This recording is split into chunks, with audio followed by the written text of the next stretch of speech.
ఇక్కడ చాలామంది యూత్ ఉన్నారు. యూత్ అందరికి నేను చెప్పేది ఒకటే, మీ లైఫ్లో ఏముంది, ఎలా ఉంది ఆలోచన పక్కన పెట్టేసాను. మీకు ఒకటి చెప్తా, నా చిన్నప్పుడు నా కోరిక తెలుసా? నాకు 20 ఏళ్ళ వయసు అప్పుడు నా కోరిక, మా అమ్మ మా నాన్న ఎవరిపైన డిపెండ్ అవ్వకుండా బతకాలి. నా బతుకు నేను బతకాలి, నా జాబ్ నేను చేసుకోవాలి, అంతే. బాలనాథ్ అనే వ్యక్తి భూమి మీద ఫుడ్ తింటే తన ఓన్ ఫుడ్ కష్టపడి సంపాదించుకు తినాలి, తల్లిదండ్రులకి సంబంధం లేదు. ఎవ్వరు కూడా ఈ అమ్మాయిని మేము పోషించాం, అయ్యో పాపం ఇలాంటి అమ్మాయిని మేము చూసుకున్నాం, అలా నా పైన ఎవ్వరు జాలిపడొద్దు, అది నా కోరిక. నేను 23 ఇయర్స్ వయసు నుంచి ఇప్పటి వరకు కూడా నా ఫుడ్ ఇంతవరకు కూడా నేనే తిన్నాను, నా ఫైట్ నేనే చేశాను. భూమి మీద ఎవరున్నా సరే నాకు సంబంధం లేదు. సో మన వ్యవస్థని, మన ఎకో సిస్టమ్ని, మన ఎంపైర్ని మనమే సృష్టించుకోవాలి. నీ కండిషన్ ఎలా ఉన్నా నీకు భూమితో సంబంధం లేదు. మీరు ఒకసారి ఆలోచించండి, మనకు అన్నీ ఉన్నాయి. మనిషికి ఆయుధాలు ఏంటి తెలుసా? మనం అనుకుంటాం మనిషికి చాలా సపోర్ట్ కావాలి, ఇంట్లో అమ్మ నాన్న సపోర్ట్ కావాలి, లేదా మన నాన్న చాలా సంపాదించి మనకి ఇవ్వాలి, అప్పుడే మనం గ్రేట్ అవుతామని. నేను నమ్ముతా, మనిషికి కాళ్ళు చేతులు కళ్ళు వీటిలో కొన్ని పని చేయకపోయినా తన సొంతంగా పైకి వచ్చిన మనుషులు ఎంతోమంది ఉన్నప్పుడు మనకి వీటికంటే ఏం కావాలా? ఉన్నప్పుడు మనం ఎంత శక్తివంతంగా పని చేసుకోవచ్చు, ఎంత ఫైట్ బ్యాక్ చేసుకోవచ్చు, ఒక్కసారి థింక్ చేయండి. మీకు ఇక్కడ ఒక రియల్ టైం విషయం మీద పంచుకుందాం అనుకుంటున్నాను.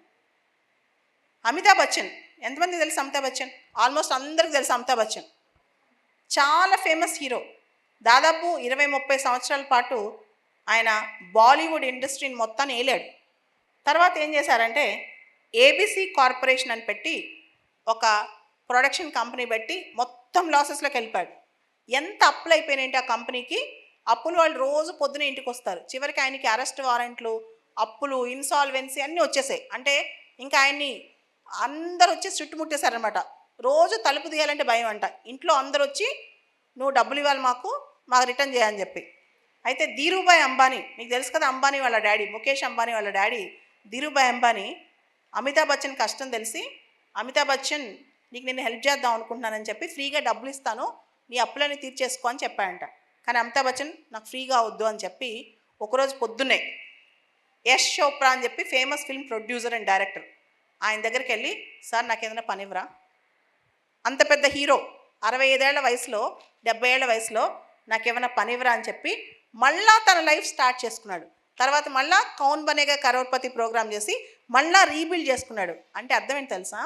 నువ్వు సొంతంగా నీ జీవితాన్ని నిర్మించుకుంటే, నువ్వు సొంతంగా నీ జీవితాన్ని, నీకు నువ్వు పైకి వస్తే, నువ్వు కింద పడిపో, ఎంత కిందైనా పడిపో, మళ్ళా నీ లైఫ్లో పైకి ఎదుగుతావు అనమాట. నాకు చిన్నప్పుడు మా నాన్న ఒక స్టోరీ చెప్పేవాళ్ళు, మా నాన్న ఒక కథ చెప్పేవాళ్ళు. ఈ రోజు కూడా నాకు ఆ కథ చాలా ఇష్టం. హర్షవర్ధనుడు అని చెప్పి చాలా గొప్ప రాజు ఉండేవాడు. ఆయన చక్రవర్తి, చాలా ఎంపైర్స్, అంటే చాలా దేశాలు వెళ్ళి అన్ని దేశాలని, అక్కడున్న సంస్థానాలని కొల్లగొట్టి వచ్చేవాడు. 5 సంవత్సరాలకు ఒకసారి, 5 ఇయర్స్కి ఒకసారి తను ఏం చేసేవాడు తెలుసా? తనకున్న ఆస్తి, తను సంపాదించింది ప్రతి రూపాయి అందరికి పనిచేసేవాడు. బికారి అయిపోయేవాడు. మళ్ళా తన జీవితాన్ని బిల్డ్ చేసుకునేవాడు. మళ్ళీ 5 ఇయర్స్కి తనంతా కూడబెట్టిన వెల్త్ మొత్తం పంప్ చేసేవాడు. అలా ఎవరైతే ఇండిపెండెంట్గా పైకి వస్తారో, ఎవరికైతే వాళ్ళపైన వాళ్ళకి నమ్మకం ఉంటుందో, తీసుకెళ్ళి రోడ్డు మీద పడేసిన, తీసుకెళ్ళి అగాధంలో పడేసిన, తీసుకెళ్ళి చీకట్లో వదిలేసిన, మళ్ళా బతికి బట్టగట్టి పైకి వస్తారనమాట. నాకు నాపైన నమ్మకం అదే. ఒక మనిషి దగ్గర నుంచి ఏదైనా లాక్కోవచ్చు, ఏదైనా దోచేయచ్చు. మనకున్న ఆస్తులు తీసుకెళ్ళిపోవచ్చు, మనకున్న సంపద తీసుకెళ్ళిపోవచ్చు, భూమి మీద మనకున్నది ఏదైనా లాక్కోవచ్చు, ఏదైనా తీసుకెళ్ళిపోవచ్చు. కానీ ఒక మనిషి దగ్గర ఉన్న ఆ నాలెడ్జ్ కానీ, ఆ రీబిల్డింగ్ కెపాసిటీ కానీ, ఆ ఇండిపెండెంట్ ఎగ్జిస్టెన్స్ కానీ ఎవరు తీసుకెళ్ళలేరు అనమాట. నా ఫైటింగ్ కూడా అదే. మనం ఎంత పోరాడినా, ఎంత కష్టపడినా, మనం ఆ ఫైట్ చేస్తూ ఆ రీబిల్డింగ్ కెపాసిటీ మనం డెవలప్ చేసుకోవాలని నేను నమ్ముతానమాట. సో మీకు ఇక్కడ యూత్ చాలామంది చాలా యాస్పిరేషన్స్ ఉంటాయి, మేము ఇది చేయాలి, ఇది సాధించాలి, ఇది చేయాలి అని చెప్పి. మీరు వినే ఉంటారు, స్విగ్గీ విన్నారా? స్విగ్గీ అనేది ఎక్కడ స్టార్ట్ అయింది తెలుసా? మీరు అనుకుంటారు కొన్ని వేల కోట్ల ఎంపైర్. ఇప్పుడు కొంతమంది తెలుగు అబ్బాయిలు, మీలాంటి అబ్బాయిలు ఒక చిన్న ఐడియా వేసి, జస్ట్ ఒక చిన్న ఐడియా వేసి స్విగ్గీని స్టార్ట్ చేస్తారు. ఇప్పుడు స్విగ్గీ ఇప్పుడు కొన్ని వేల కోట్లు. అంటే ఒక ఎంటర్‌ప్రెన్యూర్‌షిప్ కానీ, ఒక ఐడియా కానీ మీరు అనుకుంటే గనుక అద్భుతంగా ముందుకు తీసుకెళ్ళగలరు. ఆ కరేజ్, ఆ ధైర్యం ఉండాలన్నమాట. రీసెంట్‌గా ప్రైమ్ మినిస్టర్ మోడీ గారు జెరోదా సీఈఓ నితిన్ కామత్ నితిన్ కామత్‌కి ఇంటర్వ్యూ ఇచ్చారు, పాడ్‌కాస్ట్ ఇచ్చారు. ప్రైమ్ మినిస్టర్ ఏంటి, ఒక చిన్న కామర్స్ కంపెనీకి ఒక సీఈఓకి పాడ్‌కాస్ట్ ఇవ్వటం ఏంటి? ఒక యంగ్ పర్సన్ అనుకుంటే ప్రైమ్ మినిస్టర్తో కూడా పాడ్‌కాస్ట్ చేయగలరు. మీకు ఆ ఇన్నోవేటివ్ ఐడియా ఉండాలి, ఆ థాట్ ఉండాలి. నేను ఇలా ఈ లెవెల్ నాది. మనం ఏమనుకున్నాం, చిన్న జాబ్ వస్తే చాలు, ఇక్కడ కన్ఫైన్ అయిపోదాం, ఇది చేస్తే చాలు, అలా ఆలోచిస్తాం కదా. కాదు, బ్రేక్ ఆల్ ద ఆర్ట్స్. ఎన్ని కష్టాలు వచ్చినా, ఎన్ని అబ్స్టాకిల్స్ వచ్చినా మిమ్మల్ని మీరు హైలో ఊహించుకోండి, మిమ్మల్ని మీరు తక్కువ చేసుకోవద్దు. అబ్దుల్ కలాం గారు ఒక మాట ఎప్పుడు అంటారు, డ్రీమ్ బిగ్, ఎయిమ్ హై. మీరు ఎప్పుడు లోగా నాకు ఒక చిన్న జాబ్ వస్తే చాలు, ఇక్కడ సెటిల్ అవుతే చాలు, అసలు అలా ఆలోచించొద్దు. మీరు ఎప్పుడైతే మీ గురించి మీరు హైలో పెట్టుకుంటారో, హైలో ఆ థాట్స్ పెట్టుకుంటారో ఆటోమేటిక్గా సక్సెస్ అవుద్ది. నేనేం తెలుసా, రోజు పొద్దున్నే నిద్ర లేవంగానే నైట్ పడుకునేటప్పుడు ఒక మెడిటేషన్ చేస్తాను. ఆ మెడిటేషన్లో నేను నెక్స్ట్ 5 years తర్వాత ఎలా ఉండాలనుకుంటున్నాను, 10 years తర్వాత ఎలా ఉండాలనుకుంటున్నాను, నా లైఫ్ లాస్ట్ రోజు ఎలా ఉండాలనుకుంటున్నాను, ఒక్కసారి విజువలైజ్ చేసుకుంటాను. Use the technique of visualisation. రియల్గా మీరు ఏదైతే విజువలైజ్ చేసుకుంటున్నారో దానిలో లివ్ చేయండి. రియల్గా ఏదైతే విజువలైజేషన్లో మీరు అనుకుంటున్నారో దానిలో మీరు ఉండండి. అండ్ లైఫ్లో ఒక్క సక్సెస్ తెచ్చుకోవడం గ్రేట్ విషయం కాదు. నేను ఒక సక్సెస్ అయ్యాను, ఒక జాబ్ తెచ్చుకున్నాను అనుకోవడం గొప్ప విషయం కాదు. మీకు ఒక చిన్న స్టోరీ చెప్తాను, ఇది మీకు తెలియాలి. సచిన్ టెండూల్కర్ అందరికి తెలుసు, వినోద్ కాంబ్లీ అందరికి తెలుసు. ఇద్దరు ఒకే టీచర్ దగ్గర ట్రైనింగ్ తీసుకున్నారు. ఇద్దరు టాప్ క్రికెటర్స్ అయ్యారు, సచిన్ టెండూల్కర్, వినోద్ కాంబ్లీ. వినోద్ కాంబ్లీకి ఒకసారి సక్సెస్ వచ్చిన తర్వాత డ్రగ్స్కి అలవాటు పడ్డాడు, ఆల్కహాల్కి అలవాటు పడ్డాడు, లగ్జూరియస్ లైఫ్కి అలవాటు పడ్డాడు, గేమ్ని కొంచెం పక్కన పెట్టాడు. సచిన్ టెండూల్కర్ తనతో తను డిసిప్లిన్గా ఉన్నాడు, తను గేమ్ మీద ఫోకస్ చేశాడు. వినోద్ కాంబ్లీ చివరికి పాపర్ అయ్యాడు, ఆయనకి ట్రీట్మెంట్కి డబ్బులు కూడా ఆయన దగ్గర లేవు. సచిన్ టెండూల్కర్ భారత్ రత్న అయ్యాడు.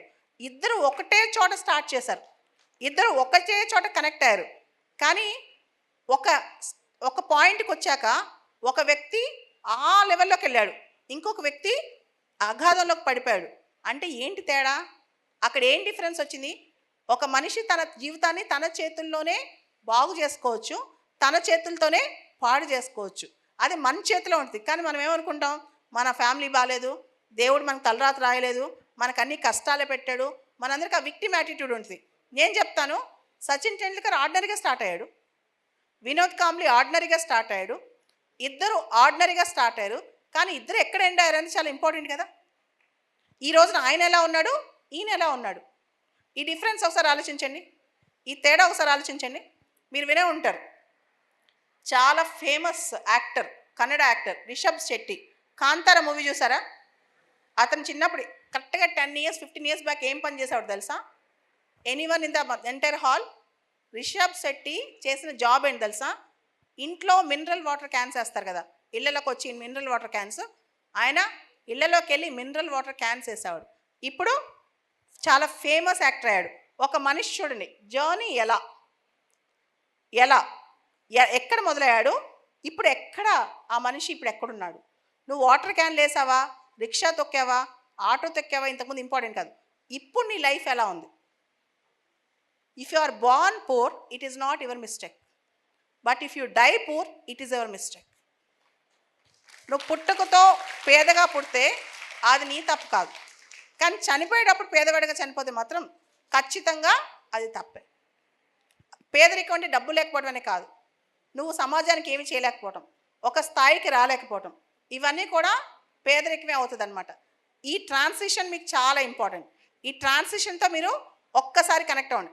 నువ్వు ఇప్పుడు ఎలా ఉన్నావు అని ఇంపార్టెంట్ కాదు, ఇప్పటి నుంచి నెక్స్ట్ ఎలా కనెక్ట్ అవుతావు, నెక్స్ట్ లెవెల్లోకి ఎలా వెళ్తావు, ఇవన్నీ మీకు చాలా ఇంపార్టెంట్ అనమాట. దానికే మీకు ఇక్కడ ఈ స్టోరీ ఉపయోగపడుతుంది.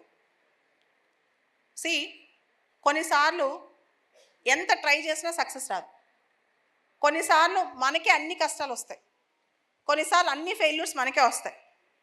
మీకు ఇక్కడ ఒక చైనీస్ బ్యాంబూ ఎగ్జాంపుల్ చెప్తాను, అది చాలా రియల్ ఎగ్జాంపుల్ అనమాట. చైనీస్ బ్యాంబూ అని చెప్పి బ్యాంబూ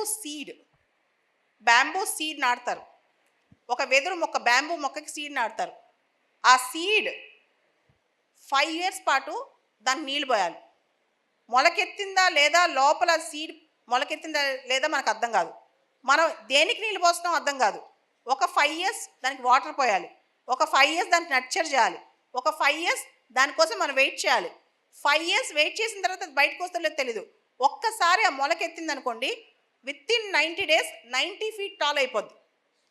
సో మన హార్డ్ వర్క్ కూడా అంతే. 5 years 10 years 15 years మనకు తెలీదు. కొన్నిసార్లు 4-5 years కష్టపడినా బ్రేక్ రాదు, కానీ కష్టపడాలి. నా లైఫ్లో నా first 20 years of my life complete I have seen humiliation. చాలా చాలా ఇన్ఫీరియారిటీ, చాలా అవమానాలు అనమాట. ఇన్ఫ్యాక్ట్ నేను చెప్పొచ్చు, ఎంతమంది ఎన్ని క్వశ్చన్స్ అడిగేవాళ్ళంటే, నువ్వు జడ ఎలా వేసుకుంటావు, ఇంకో ప్లేస్కి వెళ్ళాలంటే ఎలా వెళ్తావు, నువ్వు అన్నం తినాలంటే ఎలా తింటావు, ఇన్ని క్వశ్చన్స్ అడిగేవాళ్ళు. కానీ ఇప్పుడు నన్ను చూస్తే బాలలత అనే వ్యక్తి గుర్తొస్తుంది, కానీ ఈవిడ అయ్యో పాపం అని ఎవరు గుర్తురాదు. సో మన లైఫ్ని మనం అనుకుంటే అది మనం మార్చుకోగలగాలి, మనం ఆ చేంజ్ మనం తీసుకురాగలగాలన్నమాట. కానీ దానికి నాకు ఎంత టైం పట్టింది తెలుసా? 20 years. It took 20 years for me to reframe, reorient, transform my life. నా జీవితాన్ని మార్చాలనికే నేను చిన్నప్పటి నుంచి పడిన ఆ struggle it took me almost 20 years. It took me almost 20 years to fight back అనమాట. కాబట్టి ఈ 20 ఏళ్ళ ట్రాన్సిషన్, ఇప్పుడు నేను how I'm turning my life, ఇది చాలా ఇంపార్టెంట్ అనమాట.